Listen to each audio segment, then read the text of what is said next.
जब गजराज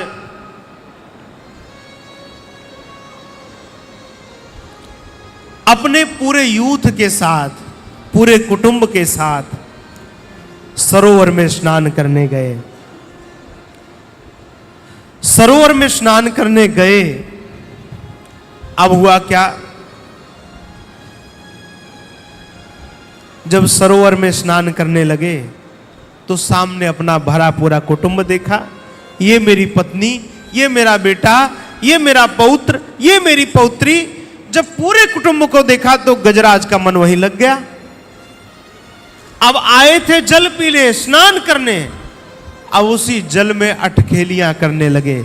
कभी सूंड में जल भरकर अपने ऊपर डालते, कभी अपनी हथनी के ऊपर डालते, कभी छोटे छोटे अपने उन शावकों के ऊपर डालते, और करते करते क्रम बढ़ने लगा। परिणाम हुआ, ग्राह आया और ग्राह ने आकर के गजराज के चरण को पकड़ लिया, दबा लिया अपने मुखारविंद में, खींचने लगा सरोवर की ओर।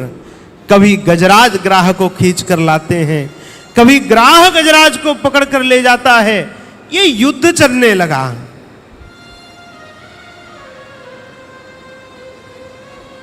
अंत में गजराज का पूरा सामर्थ्य समाप्त हो गया, शक्ति नहीं बची, पूरा सामर्थ्य समाप्त हो गया। और देखो,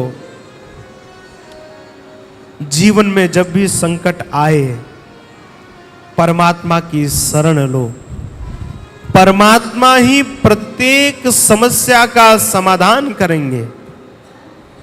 आज गजराज थक गया है, थक कर चूर हो गया। नाथ,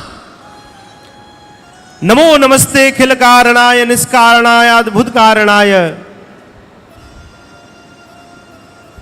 स्तुति की भगवान की। पूरा शरीर डूब गया है, अंत में केवल सूंड बाहर बची है। एक कमल को तोड़ा और तोड़ करके भगवान की ओर दिखाते हुए, हे नाथ, यदि आपका नाम दया सिंधु है तो आज इस नाम को चरितार्थ करने का समय आ गया है।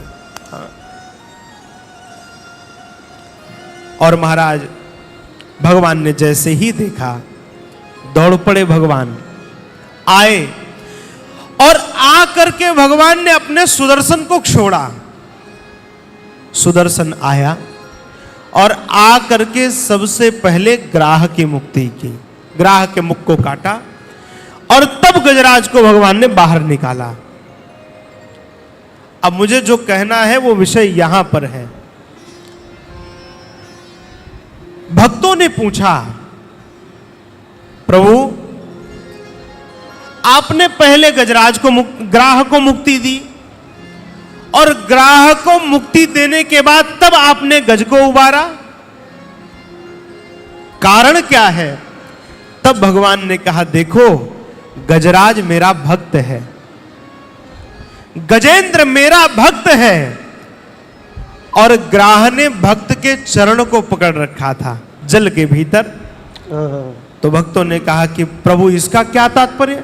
तो भगवान ने कहा, देखो, ग्राह इतने समय से एक भक्त के चरणामृत को पी रहा था। जब चरण जल में था तो उस चरण का जल ग्राह के मुख में जा रहा था, तो इस नाते उस गजराज के पुण्य से ज्यादा पुण्य उस ग्राह का हो गया था।